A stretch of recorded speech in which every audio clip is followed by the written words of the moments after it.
Hello friends, so I am back with my new lecture, that is the floods in India, which is a great problem which India is facing since many years. You can say since many decades also you can say.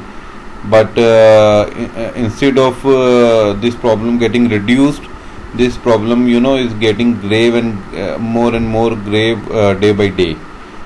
So now it is high time to look into this issue and to understand the issue, and what are the solutions which can be adopted by the government, the measures adopted by the government, which can resolve or which can mitigate this problem of floods. So I'll be starting this lecture, and this is very important for your mains as well as prelims point of view. So kindly concentrate on floods in India, because in the last May-June month there is a huge spate of floods which have occurred in Assam, in Bihar also, and there are various types of flash floods in Gujarat, in Rajasthan, or Delhi also, and Mumbai also. So this type of these are called flash floods, where even a half day rainfall or you can say some hours rainfall can cause floods in the urban area. Okay, so starting with the lecture. So just a small background of the current situation of floods in India. So this is as you can read, you can understand this point, that floods are the most devastating among climate related disasters in India, and they account for more than 50% of all climate related disasters in the country. So 50% से ज़्यादा जो भी disasters होते हैं हमारे देश में, जैसे अभी आपको पता है कि साइक्लोन्स आए थे, साइक्लोन अम्फान, साइक्लोन उड़ीसा में आया, bay of Bengal, Arabian sea, bay of Bengal Mumbai में आया। तो उसके अलावा जो नेचुरल डिज़ास्टर्स अर्थक्वेक्स हैं, उसके अलावा अगर आप देखेंगे तो जितने भी नेचुरल जो भी डिज़ास्टर्स हमारे देश में आते हैं, उसमें सबसे ज़्यादा ये फ्लड्स हैं, जिस मतलब 50% से ज़्यादा, मोर देन 50% जो डिज़ास्टर है वो फ्लड्स के द्वारा होता है हमारे देश में। तो फ्लड्स कैसे भी हो सकते हैं, रेनफॉल के वजह से हो सकते हैं, या फिर जो ये कभी कहीं कहीं बादल फट जाता है, जैसे उत्तराखंड में एक बार जब बहुत भारी तबाही हुई थी कुछ साल पहले, तो बादल फट गया था जो केदारनाथ में तबाही हुई थी और एडजॉइनिंग एरियाज़ में। तो ये जो फ्लड्स हैं ये बहुत बड़ा रीज़न है हमारे देश में डिज़ास्टर्स का। इवन कश्मीर में भी फ्लड्स आए थे। तो floods are a regular phenomena in India, as you already know, but something peculiar has cropped up about them in recent years. तो हम करंट के बारे में पढ़ते हैं कि कुछ पिकुलियर हुआ है। क्या पिकुलियर हुआ है? They not only come early now but they stayed longer as well. ठीक है ना? तो यानी कि वो ना तो केवल पहले के कंपैरिजन में इनकी इंटेंसिटी भी बढ़ गई है और ये ज़्यादा दिनों तक स्टे कर रहे हैं देश में। मतलब ये मिटिगेशन इनका बहुत मुश्किल हो रहा है, और ये आते हैं तो पूरा डिस्ट्रक्शन करते हैं, उसके बाद ही ये मिटिगेट होते हैं या कि ये ख़त्म होते हैं। Now it is important to note that of the 5 states Bihar and Assam are flood prone. Bihar and Assam you already know कि बिहार में कोसी और गंडक हैं, और असम में ब्रह्मपुत्र है। तो इनकी वजह से बिहार और असम जो है ऑलरेडी फ्लड प्रोन है। लेकिन जो राजस्थान गुजरात है, although dry states have experience inundation in recent years. लेकिन मैं आपको जैसे बता रहा था, राजस्थान, गुजरात, महाराष्ट्र, ये सब जगह फ्लड्स आ रहे हैं। तो जबकि ये ड्राई स्टेट्स माने जाते हैं, लेकिन यहाँ पे फिर भी फ्लड्स आ रहे हैं। ये क्यों हो रहा है? ये this is attributed to the climate change. जो क्लाइमेट चेंज हमारे ग्लोबल फिनोमेना जो क्लाइमेट चेंज हो रहा है, जिसकी वजह से हमारे देश में भी ये फ्लड्स की इंटेंसिटी बहुत बढ़ गई है, इनका नंबर बहुत बढ़ गया है और इनकी इंटेंसिटी बहुत बढ़ गई है। So they have increase in number as well as in intensity. Now India come second after China is in quantity of floods, in the number of floods. यानी कि चाइना के पास सबसे ज़्यादा फ्लड्स पूरे विश्व में इंडिया में आते हैं। आप समझ लीजिए इसको, कितने ज़्यादा यहाँ पे भारी मात्रा में फ्लड्स आते हैं। और साल दर साल सेम प्रॉब्लम रिपीट होती है, लेकिन हमारी गवर्नमेंट कुछ नहीं कर पा रही है। India counts for about 1/5 of global deaths. जो पूरे विश्व में जो डेथ होती है उसकी 1/5 तो इंडिया में ही हो जाती है फ्लड्स की वजह से। 1/8 area of India, that is 40 million hectares every year inundated in floods. Submerge हो जाता है। इतना एरिया तो हमारे देश का 1/8वां भाग हर साल सबमर्ज हो जाता है। और India every year it loses 1800 crore, such a huge amount of revenue which India loses। तो इसके ऊपर बहुत ध्यान देने की ज़रूरत है। तो गवर्नमेंट को बहुत लॉन्ग टर्म पॉलिसी बनाने की ज़रूरत है, जिसकी हम आगे भी चर्चा करेंगे। अब इसके बारे में थोड़ा पढ़ लेते हैं कि असम में बहुत फ्लड्स आते हैं। एवरी ईयर असम में फ्लड्स आते हैं और हमेशा ये नेशनल और इंटरनेशनल मीडिया में सुर्खियों में छाया रहता है जो असम में फ्लड्स आते हैं। तो क्यों आते हैं, पहले हम समझ लें कि 1950 में क्या हुआ था कि बहुत मेजर अर्थक्वेक आया था असम में। तो उसकी वजह से क्या हुआ था, असम में एडजॉइनिंग एरिया थे, उसकी वजह से क्या हुआ था कि ब्रह्मपुत्र रिवर जो थी ना वो स्टेबल नहीं रही। मतलब जो स्टेबल एक कोर्स, एक जो एक चैनल, एक जो एक जो कोर्स, एक जो एक पाथ लेके चलती थी ब्रह्मपुत्र, वो पाथ कहीं ना कहीं ब्रह्मपुत्र का वो पाथ जो है चेंज हो गया। उसके अलावा ब्रह्मपुत्र जो स्टेबल एक पाथ लेके चलती थी वो भी चेंज होने लगा। यानी कि ब्रह्मपुत्र का जो पाथ है वो हर साल चेंज हो जाता है। अगर आप देखेंगे ब्रह्मपुत्र के बारे में जानेंगे तो ब्रह्मपुत्र को कहा जाता है कि बहुत अनप्रेडिक्टेबल रिवर है। पता लगा आप एक पाथ पे ये फ्लो कर रही है इस साल, तो आपने एम्बैंकमेंट्स बना दिए या आपने कुछ ऐसी दीवारें खड़ी कर दी कि जो फ्लड को प्रिवेंट करे। लेकिन पता चला कि अगले साल ब्रह्मपुत्र ने अपना पाथ ही चेंज कर दिया, तो आपके एम्बैंकमेंट्स बेकार हो गए। तो बहुत ही अनस्टेबल रिवर है, वो एक बहुत बड़ा कारण अर्थक्वेक को माना जाता है। So it resulted in the Brahmaputra not remaining a stable river and turn dynamic change हो गया। Course of the Barak river also was affected. Brahmaputra and Barak river दोनों का कोर्स और पाथ इफेक्ट हुआ इससे। 90% of Kaziranga national park inundated every year floods. 90% inundate हो जाता है और इस साल तो पूरा का पूरा काजीरंगा पूरा फ्लड्स में चला गया। पहले तो 90% होता था, 10% बचता था, लेकिन अब तो पूरा का पूरा जा रहा है। 72% ऑफ असम जो है that is situated in the Brahmaputra valley. Brahmaputra valley में सिचुएट करता है 72% of Assam, area of Assam. तो आप समझ लीजिए कि 72% असम को खतरा आएगी, वो ब्रह्मपुत्र के में जब भी फ्लड्स आएगा तो वो 72% असम डूब जाएगा। और आप जानते भी हैं कि ब्रह्मपुत्र ना जो क्रॉस करता है असम को, तो वो मिडिल में क्रॉस करता है, नॉर्थ एंड साउथ को डिवाइड करता है असम को। तो कहने का मतलब ये है कि वो बिल्कुल मिडिल में क्रॉस करता है। इसकी वजह से क्या है, नॉर्थ भी नहीं बचता और साउथ भी नहीं बचता। तो 70% असम डूब जाता है फ्लड्स में हर साल। Brahmaputra comes from high altitude. इसका एक और कारण है, ब्रह्मपुत्र हाई एल्टीट्यूड से आता है। आप जानते हैं तिब्बत से आता है, चाइना से, एंड एंटर असम प्लेन्स में आता है, ऊपर से आता है और प्लेन्स में एंटर करता है। इसकी वजह से स्पीड कम हो जाती है। ऊपर तो बहुत तेज होती है, लेकिन जब प्लेन्स में एंटर करता है तो स्पीड कम हो जाती है।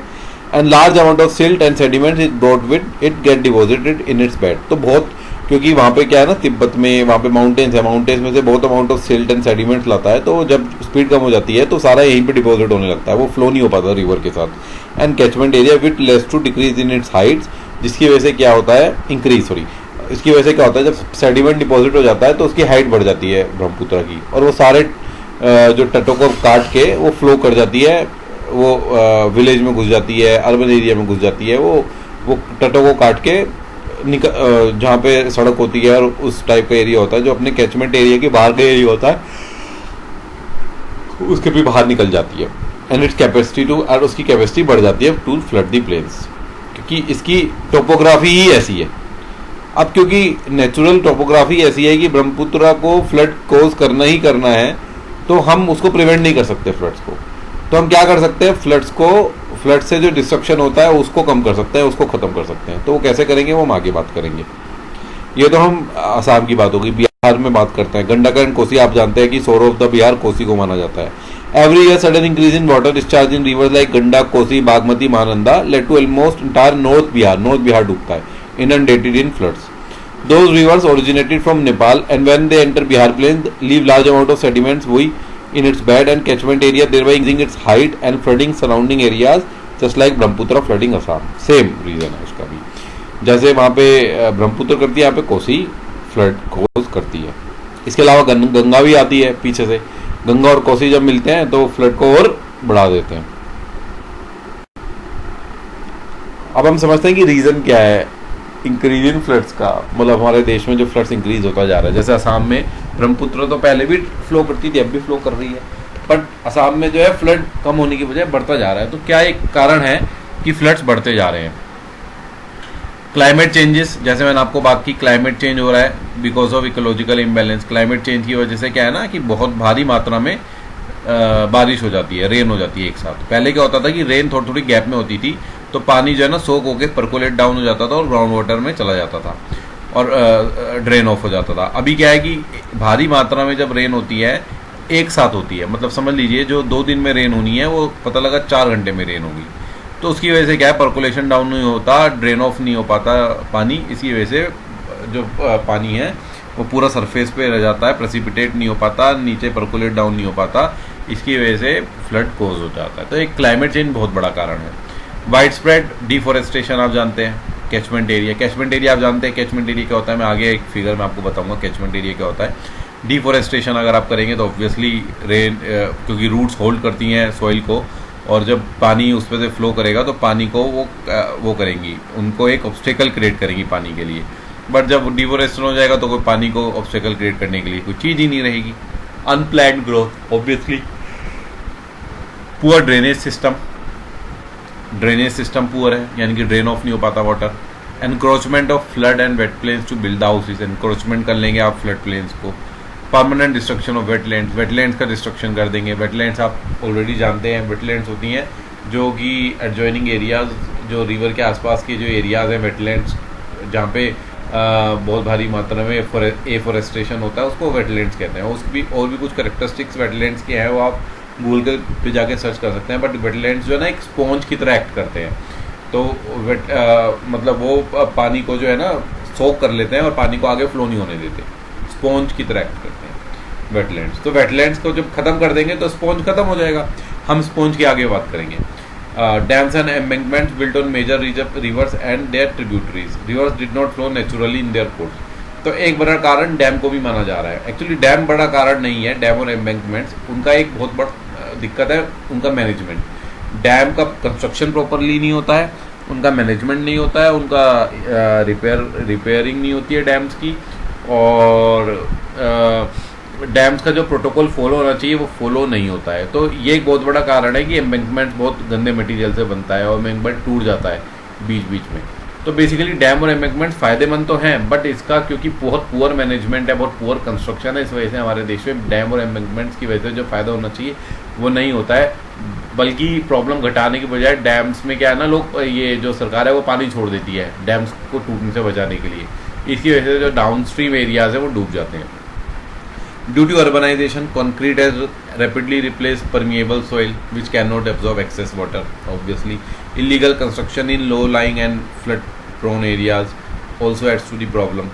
Besides, despite the civic authorities issuing notices to residents in dilapidated conditions in Mumbai or any other area, they refuse to vacate, perhaps due to measly rent they currently pay. Basically, क्या है ना कि हम यहाँ पे ये बात कर रहे हैं कि फ्लड्स तो आ जाते हैं, लेकिन फ्लड्स की वजह से जो लार्ज अमाउंट ऑफ डिस्ट्रक्शन होता है वो इस वजह से होता है क्योंकि जो बिल्डिंग्स ऐसे एरियाज में लाई करती हैं वो उनको सिविक अथॉरिटीज़ उनको बोलते भी हैं कि आप खाली कर दीजिए, फ्लड्स में आप ख़त्म हो जाएंगे, ये बह जाएगी, लेकिन वो खाली नहीं करते क्योंकि उन एरियाज में जो जो जो जो जो वो होता है, रेंट होता है वो बहुत कम होता है, जिसकी वजह से वो खाली नहीं करते हैं।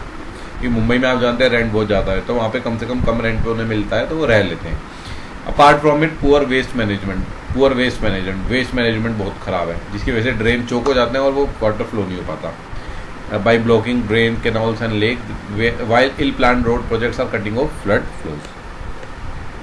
ये बहुत सब सेल्फ एक्सप्लेनेटरी हैं, आप कहीं भी इसको समझ सकते हैं, मैंने जो समझाया है उसके अलावा अगर आपको कुछ और भी पॉइंट समझना है तो आप गूगल करके सर्च कर सकते हैं। बट ये सारे बहुत बड़े कारण हैं, reason behind the sudden increase in floods in India. Climate change इसमें से बहुत बड़ा कारण है, क्लाइमेट चेंज, हम आगे बात करेंगे इसकी। सॉल्यूशंस क्या है अब इसके, प्रॉब्लम हमने पढ़ ली फ्लड्स की, क्या प्रॉब्लम है और क्यों होता है। अब सॉल्यूशंस क्या है, सॉल्यूशंस की मेन बात करते हैं ना कि क्या सॉल्यूशन है, वो आपको पता होना चाहिए। नीदरलैंड और सिंगापुर का केस पढ़ते हैं। नीदरलैंड्स जो है ना, आप जानते हैं नीदरलैंड्स का बहुत सारा एरिया जो है बिलो सी लेवल लाइक करता है। तो और लेकिन उन्होंने क्या किया, उस एरिया को रिकवर किया, रिक्लेम किया नीदरलैंड्स ने अपने बहुत बढ़िया पॉलिसी बना के। जो एक प्रोजेक्ट भी है इनका, room for the river project, यहाँ पे लिखा भी है मैंने, अगर आप देखेंगे, room for the river project. So India can learn from the Netherlands and Singapore, countries that are prone to flooding, they are prone to flooding. Netherland जो आप जानते हैं कि सी से गिरा हुआ है और सिंगापुर भी गिरा हुआ है, and that have effectively managed it water. Netherland project aim is room for the river project. तो room for the river project इन्होंने शुरू किया है कि रिवर को आपको रूम देना पड़ेगा, अगर आप रूम नहीं देंगे तो रिवर आपका रूम ले लेगा, समझ रहे हैं। तो through a complex system of dikes आप जानते हैं, embankments, dams, dunes, canals, tough land use laws, sea walls, sluices, they have managed to keep unwanted water out। ये सिस्टम के द्वारा उन्होंने वाटर को बाहर रखा है।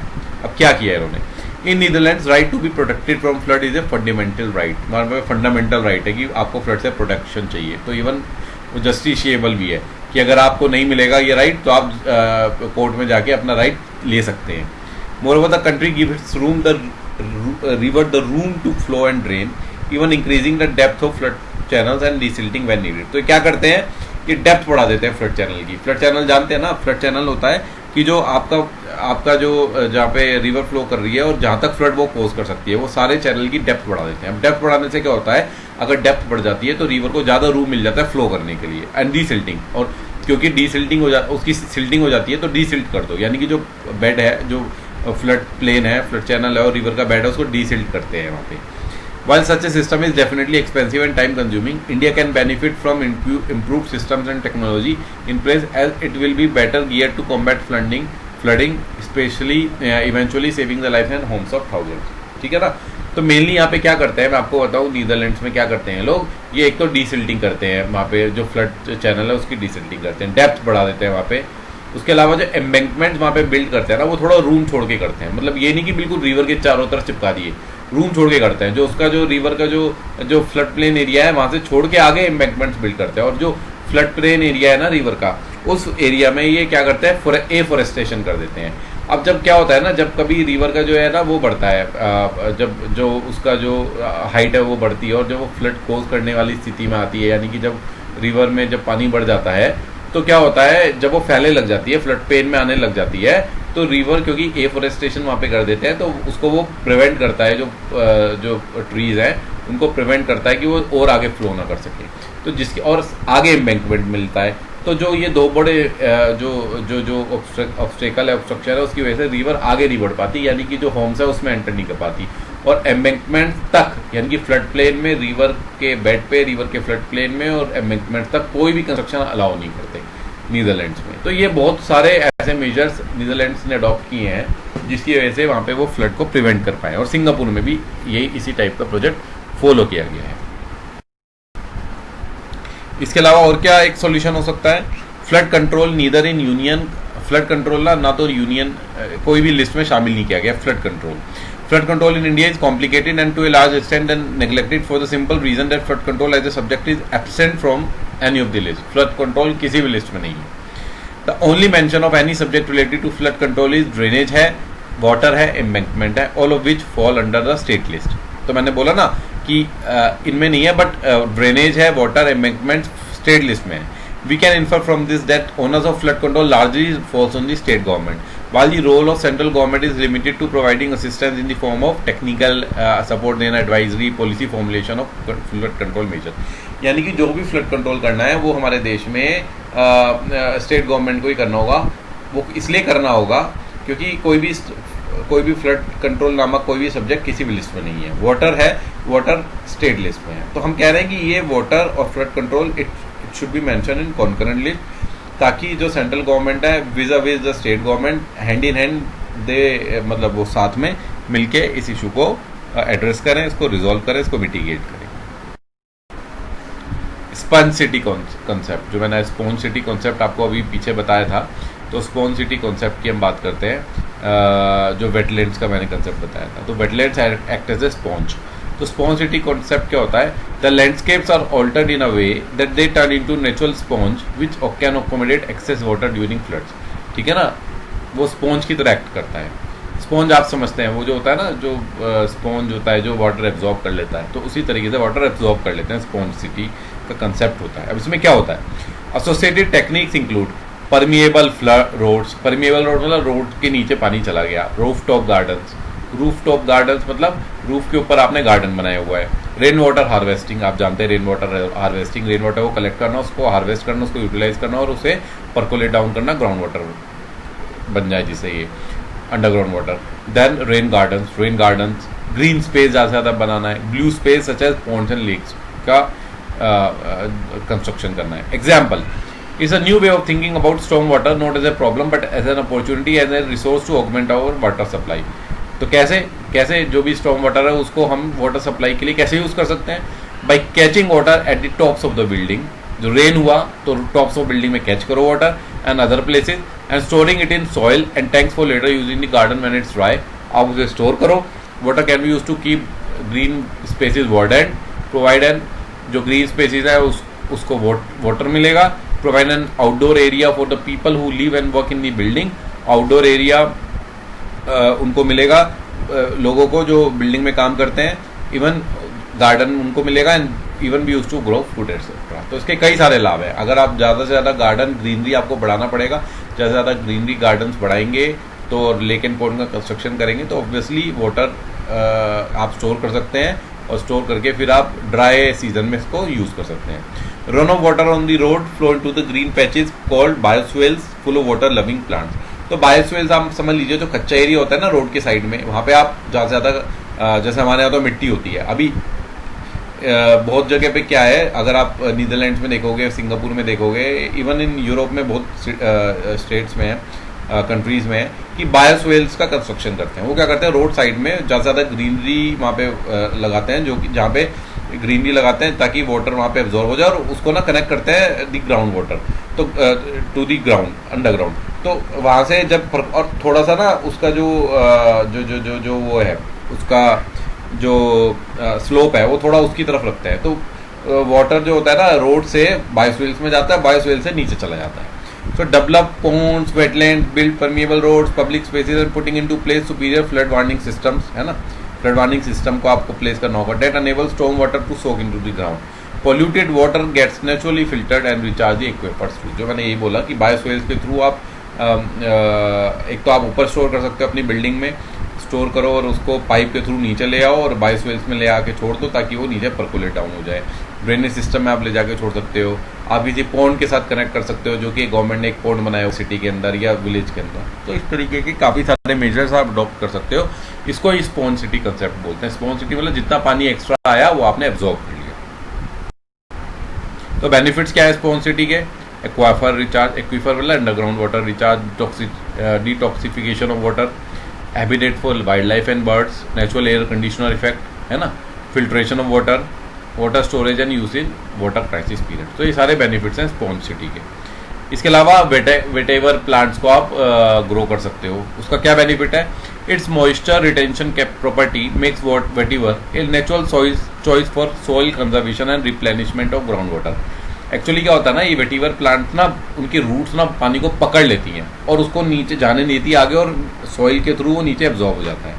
तो वेटिवर प्लांट्स बहुत ज़्यादा बेनिफिशियल है। जहाँ भी फ्लड्स होते हैं आते हैं तो वहाँ पे वेटिवर प्लांट्स को ग्रो करना चाहिए। इसके अलावा जो स्लोप होता है ना, जो स्लोप्स में जाके पानी जो है नीचे स्टोर हो जाता है, एक्यूमुलेट हो जाता है ना, मान लीजिए स्लोप है, ऊपर से माउंटेन से नीचे आगे वो हो गया, तो आप स्लोप्स में भी वेटिवर प्लांट्स बना सकते हो, सिटीज़ के अंदर कह रहा हूँ मैं, ताकि जब पानी जो है ना नीचे जाए, मतलब वो किसी भी स्लोप में जाए वहाँ पे उगा दीजिए तो वो नीचे नहीं जाएगा और आपकी रोड्स और आपके जो आपका सरफेस है वो आपका प्रोटेक्ट रहेगा।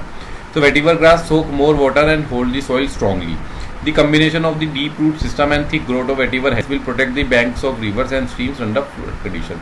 तो बेसिकली क्या होता है ना कि वेटिवर प्लांट्स के कहाँ पे भी उगाते हैं, ये एम्बैंकमेंट्स में के पास भी स्लोप बना के उगाए जाते हैं ताकि ये एम्बैंकमेंट तक भी ना पहुंच पाए। ये वेटिवर प्लांट्स ही फ्लड वाटर को एब्जॉर्ब कर ले। तो जहाँ भी फ्लड होने के चांसेस ज़्यादा होते हैं वहाँ पे वेटिवर प्लांट्स को ग्रो करना चाहिए। मैं दिखाता हूँ आपको उसकी शक्ल वेटिवर प्लांट्स। तो आप देख लीजिए, देखिए ये आप रिवर जान लीजिए, दिस इज द रिवर। अब रिवर मान लीजिए इसमें बहुत सारा पानी आ गया और ये फ्लड होने लग गई, तो ये यहाँ से बढ़ बढ़ के ये ऊपर तक ग्रो कर दे निकल जाएगी और ये सारे में फैल जाएगी।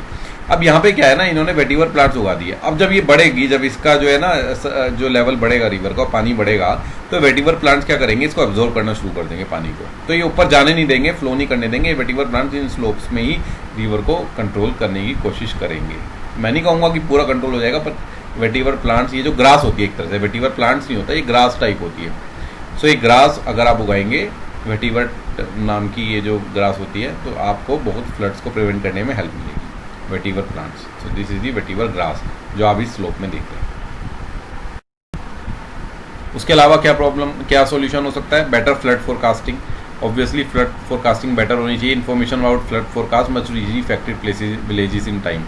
Strengthen only those embankments. अब एम्बैंकमेंट्स को स्ट्रेंथन करो that are really needed and do not build more embankment. ज़्यादा एम्बैंकमेंट्स मत बनाओ और create more room for the river not restricted, जो मैंने आपको बात की। या बनाना है तो आप थोड़ा बाहर जाके बनाओ, थोड़ा सा आपको एक्स्ट्रा स्पेस देना पड़ेगा रिवर को। Ban all construction on low lying flood plains. Obviously both center and state government must prepare a long term plan that goes beyond peaceful measures like building embankments and dredging. Dredging मतलब silt निकालना, silt निकाल दो पानी के अंदर से जो sediments हैं। तो एक लॉन्ग टर्म प्लान बनाना पड़ेगा। क्या बनाना पड़ेगा? इंटीग्रेटेड बेसिन मैनेजमेंट करना पड़ेगा। They must opt for an integrated basin management plan that brings all the basin sharing countries on board. ठीक है ना, यानी कि जितने भी बेसिक शेयरिंग कंट्रीज हैं, या फिर मान लीजिए अगर आप गंगा फ्लड कर रही है बिहार में, कोसी फ्लड कर रही है, तो केवल कोसी की वजह से फ्लड नहीं आ रहा है। गंगा में जब मिलती है तो फ्लड बढ़ता है। तो बेसिकली आपको इंटीग्रेटेड बेसिन मैनेजमेंट करना पड़ेगा। सारी की सारी स्टेट्स, अगर इंट्रा कंट्री रिवर है जैसे गंगा है, तो आपको सब कंट्रीज को शामिल करना, सब स्टेट्स को शामिल करना पड़ेगा। इसके अलावा अगर ब्रह्मपुत्र है, तो ब्रह्मपुत्र क्योंकि चाइना है, नेपाल नहीं, चाइना है, ये भूटान है, तो और क्योंकि ट्रिब्यूटरीज वगैरह हैं, ये आती हैं चाइना से, भूटान से, जो कि ब्रह्मपुत्र में मिलती हैं। तो इंडिया को इन कंट्रीज पे भी ध्यान देना पड़ेगा। बांग्लादेश है, भूटान है, चाइना, मैंने बोला ना, तो आपको इन सब कंट्रीज को ऑन बोर्ड लाना पड़ेगा, तभी आप एक पॉलिसी, लॉन्ग टर्म पॉलिसी बना पाएंगे फ्लड को कंट्रोल करने के लिए। Road should be made of porous asphalt, है ना, जो मैंने बात की परमिएबल रोड्स। तो परमिएबल रोड्स कैसे बनेंगी? पोरस एस्फॉल्ट होता है जो कि पानी पड़ता है तो पानी को एब्जॉर्ब कर लेता है, सारे पानी को। तो आपको बनाना पड़ेगा। Dozer ship take silt from river. Duck farming करनी चाहिए फील्ड्स में। कैनाल्स बनानी चाहिए हाईवेज के अलोंग।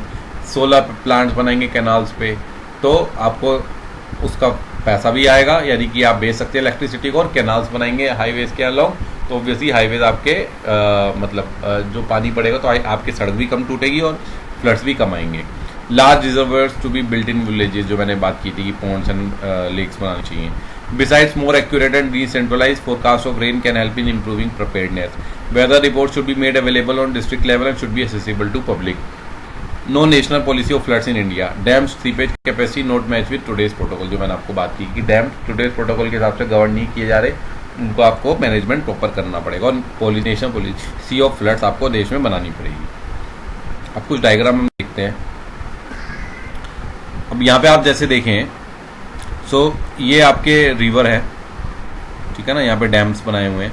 तो क्या होता है ना, डैम आपका जब पानी, मान लीजिए एक्स्ट्रा पानी आ जाता है, तो डैम से पानी रिलीज कर देता है डैम को टूटने से बचाने के लिए। तो अगर हम डैम्स इस तरीके से बनाएंगे कि उसका हम एक तो मतलब उसकी कैपेसिटी बढ़ा पाएँ डैम्स की, और साथ में डैम्स जो कंस्ट्रक्शन करना है प्रॉपरली उसका कंस्ट्रक्शन करना है, उसकी हाइट बढ़ाएं डैम्स की, ताकि ज़्यादा से ज़्यादा पानी स्टोर कर पाएँ। और मैनेजमेंट इस तरीके से करें कि एक्स्ट्रा पानी हमें नीचे छोड़ना ना पड़े, क्योंकि लो लाइंग प्लेन्स, उससे क्या होता है ना, सारे सबमर्ज हो जाते हैं पानी में। So this is the catchment area. Catchment area जैसे मैंने बात की थी, कैचमेंट एरिया आपको होता है वो सारे एरिया जहाँ पे, जैसे मान लीजिए रिवर है, अब ट्रिब्यूटरीज यहाँ से सारी मिल रही है, हम देख रहे हैं। तो कैचमेंट एरिया जहाँ से भी पानी जो होता है ना किसी एक रिवर में आता है, वो सारा कैचमेंट एरिया होता है। So this entire is the catchment area and this is the flood plane structure. अब फ्लड प्लेन क्या है ना, ये रिवर का अगर आप देखेंगे तो this is the flood plane structure इस रिवर के लिए। तो ये फ्लड प्लेन है इस रिवर के लिए, ठीक है ना, ये सारा फ्लड प्लेन है। बट कैचमेंट एरिया, मान लीजिए ट्रिब्यूटरी यहाँ से आ रही है, तो this entire is the catchment area. Catchment area मतलब जहाँ से भी पानी किसी एक पर्टिकुलर रिवर में आके स्टोर होता है। So this entire is the catchment area, ठीक है। अब फ्लड प्लेन क्या होता है? फ्लड प्लेन क्या होता है? ये नॉर्मल रिवर है, ये जो आप डार्क ब्लू देख रहे हैं, this is normal river, normal circumstances में। अब मान लीजिए रिवर में फ्लड आ गया, रिवर में फ्लड कैसे आ गया? पानी बढ़ गया, बारिश हो गई, कैसे भी फ्लड आ गया, तो ये फ्लड प्लेन होता है। अब आप इसमें घर बना देंगे फ्लड प्लेन में। फ्लड प्लेन मतलब कि जहां तक रिवर फैल सकती है, इसमें घर बना देंगे तो ऑब्वियसली सारे घर डूब जाएंगे। तो हमारे देश में यही हुआ है, इस तरीके से इलीगल कंस्ट्रक्शन किया है कि सारा फ्लड प्लेन में घर दिए गए हैं, वहाँ पे इलीगल तरीके से कंस्ट्रक्शन हुआ है, एनक्रोचमेंट हुआ है फ्लड प्लेन का, और वहाँ पे फ्लड प्लेन में जबकि हमें ग्रीनरी करनी चाहिए ताकि ये पानी और आगे ना फैल पाए। अभी क्या है ना, फ्लड प्लेन से भी आगे फैल जाता है पानी। सो नॉर्मल कंडीशन अगर आप देखेंगे तो this is normal condition, so this is the flood plain. Normal condition में ऐसे फ्लो कर रही है, फ्लड प्लेन खाली है तो लोगों को लगेगा कि यहाँ पे कुछ नहीं होगा, बट फ्लड कंडीशन में सारा की सारा ये भर गया।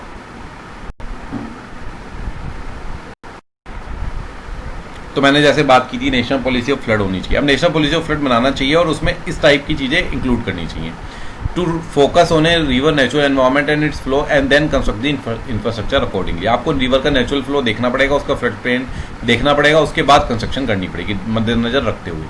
Relocate embankments further away from the rivers, है ना, एम्बैंकमेंट जैसे मैंने बात की। They have grown greenery and flood plain area, जो नीदरलैंड ने ग्रो किया है। The flood plain level is further lowered, flood plain level जो डीप कर दिया।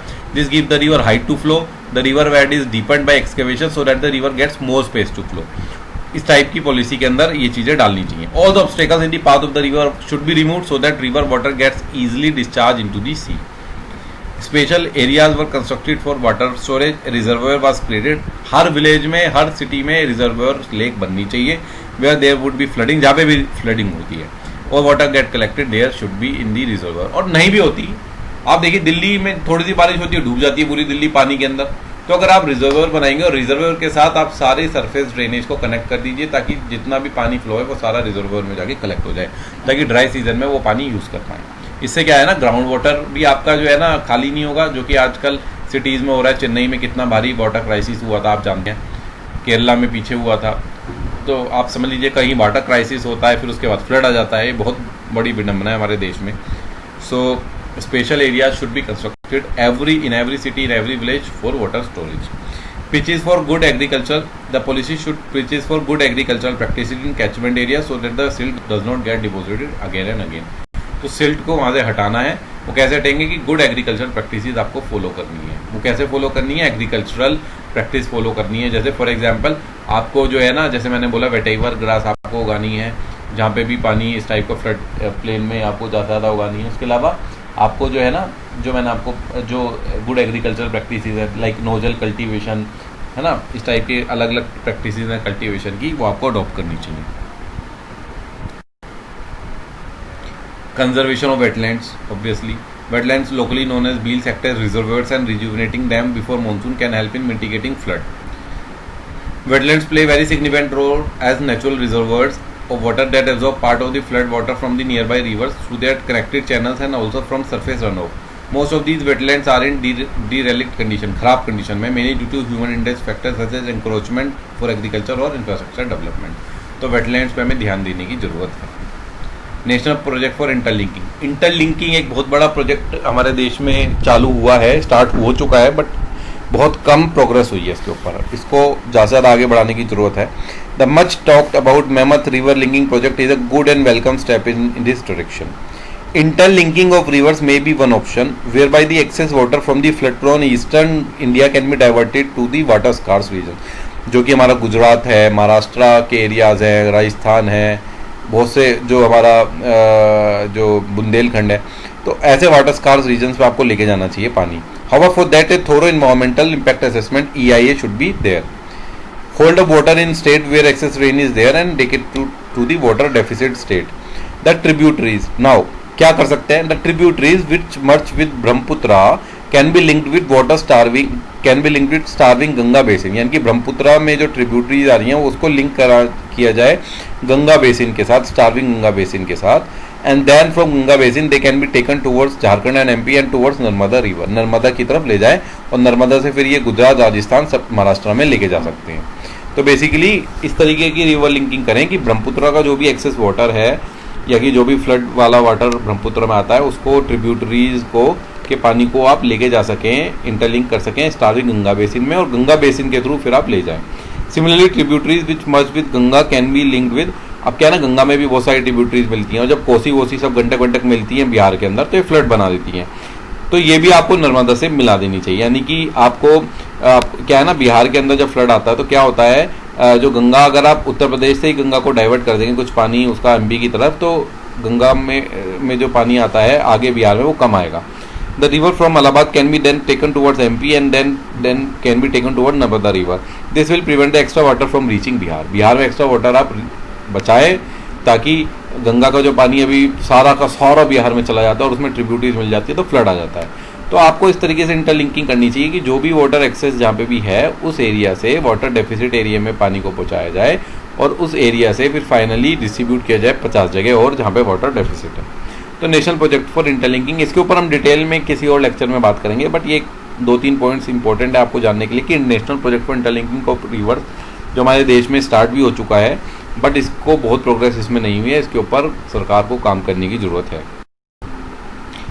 तो उसके अलावा मल्टीपर्पज़ डैम प्रोजेक्ट, मतलब कि आपको ऐसे डैम्स बनाने हैं जो कैनाल इरिगेशन के लिए, कैनाल जिसमें बनानी है आपको, कैनाल भी वहाँ पे बिल्ड करनी है। ऐसे डैम्स बनाने हैं जो वहाँ पे कैनाल भी बिल्ड करें, डैम भी बनाएं, इलेक्ट्रिसिटी जनरेट भी कर पाएँ, वाटर स्टोरेज भी कर पाएँ और रोड भी बना पाएँ उस डैम के ऊपर। तो काफ़ी सारे इस टाइप के, जैसे दामोदर में बना हुआ है, दामोदर ये झारखंड में जो दामोदर कहते थे ना पहले कि बंगाल में जो है सोरो लेकर आती थी, बंगाल में फ्लड करती थी, तो दामोदर के ऊपर ऐसे ही मल्टीपर्पज़ दामोदर के ऊपर ऐसे ही प्रोजेक्ट बना हुआ है। इसी तरीके से हमारे देश में और ऐसे प्रोजेक्ट बनने चाहिए। फ्लड फोरकास्टिंग होनी चाहिए और फ्लड जोनिंग। फ्लड जोनिंग मतलब कि आपको ऐसे जोन्स एरियाज़ को जोनिंग बनानी है, यानी कि डिवाइड करना है जोन्स में, जहाँ पे ज़्यादा फ्लड आता है वहाँ पे आपको उन एरियाज़ में कंस्ट्रक्शन को प्रिवेंट करना है। तो बेसिकली जोन्स में डिवाइड करना है पूरे देश को, ताकि जो भी फ्लड जोन एरियाज़ हैं वहाँ पे किसी भी कंस्ट्रक्शन को अलाउ नहीं करना है। जो उन्हीं एरियाज़ में कंस्ट्रक्शन को अलाउ करना है जहाँ पे एरियाज़ में जो है फ्लड नहीं आता है, और जहाँ पे फ्लड कम आता है लेकिन कम आता है, उन एरियाज़ में कंस्ट्रक्शन अलाउ करना है। बट उसके लिए एक पॉलिसी बनानी चाहिए, ताकि उन एरियाज़ में किस तरीके से कंस्ट्रक्शन करना है और कहाँ पे करना है, वो एक तरीके उस पॉलिसी को फॉलो करके वो काम हो। तो बेसिकली 2 तरीके से हमको काम करना है। एक तो फ्लड हमें प्रिवेंट करना है, एक फ्लड प्रिवेंट करना है, यानी कि फ्लड को बचाना है, फ्लड को रोकना है। एक दूसरा फ्लड के इम्पैक्ट को मिटिगेट करना है, यानी कि फ्लड का इम्पैक्ट होता है डिस्ट्रक्शन जो होता है large case of property and human life and property का जो डिस्ट्रक्शन होता है उसको प्रिवेंट करना है। इन दो तरीके से हमें काम करना है। तो ये basically this is how I and my lecture. तो kindly like my lecture if आपको ये लेक्चर अच्छा लगा हो। हम इसके ऊपर और डिटेल में और फ्यूचर लेक्चर्स में बात करेंगे। नेशनल इंटरलिंकिंग की बहुत इंपॉर्टेंट एक पॉइंट है, इसके ऊपर हम डिटेल में किसी और लेक्चर में बात करेंगे। बट आपको पता होना चाहिए नेशनल रिवर इंटरलिंकिंग प्रोजेक्ट। उसके अलावा इसमें इंपॉर्टेंट है कि क्लाइमेट चेंज की वजह से बहुत ज़्यादा फ्लड्स बढ़ते जा रहे हैं, और ये spawn city concept, vetiver plants concept जो मैंने बताया, ये आपको ध्यान देने की ज़रूरत है। वेटलैंड्स इंपॉर्टेंट है, इसके ऊपर आपको ध्यान देने की जरूरत है। इसके ऊपर मैं अलग से एक लेक्चर आऊँगा वेटलैंड्स के ऊपर, प्लस मैं नेशनल रिवर इंटरलिंकिंग के ऊपर एक लेक्चर बनाऊँगा। ठीक है, डिटेल में हम तब बात करेंगे। तो kindly subscribe my channel if you like my channel, and kindly like my lecture if you want me to make more and more such type of educational videos. So thank you all.